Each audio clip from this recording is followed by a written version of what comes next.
ریاست کارهای داخلی شهر دوشنبه روز 28 آگوست سال 2024 درباره بازداشت راننده ماشین لکسوس با رقم‌های کروتوی 7700 در حالت مستی خبر داد. مقامات ملیس بر اینند که محمد ظاهر ایسوف از استعمال مواد مخدر سرخوش شده بود.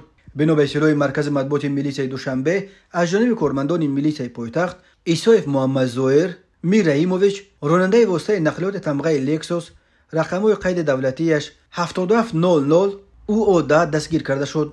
ضمن سنجش معین گردید که نامبرده از استعمال واسطه نشه‌دار در حالت سرخوشی قرار دارد. ایسوف در چنین حالت دیده و دونسته جان خود و اطرافیان را زیر خطر گذاشته واسطه نقلیات را اداره میکرد.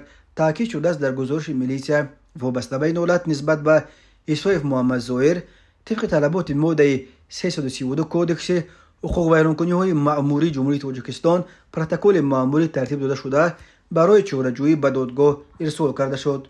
ماده 332 برای اداره کردن واسطه نقلیات در حالت مستی، اینچنین واگذاشتن اداره واسطه‌های نقلیات به شخصی که در حالت مستی قرار دارد همچون جزا و جریمه به اندازه 300 نشان دهنده برای صبح‌ها برابر به 21600 سامانی یا قریب $2000 یا حبس مأموری به مهلت 15 شبانه روز با محروم کردن از حقوق اداره واسطه نقلیات به مهلت 5 سال را پیش بینی می‌کند. مقامات تاجیکستان بر اینند که رانندگان مست به حیات و سلامتی هم خود و هم دیگران خطر ایجاد می‌کنند و سببگار اکثر صدمه‌های مرگ‌آور نیز آنهایی اند که در حالت مستی پشت فرمان ماشین می‌نشینند.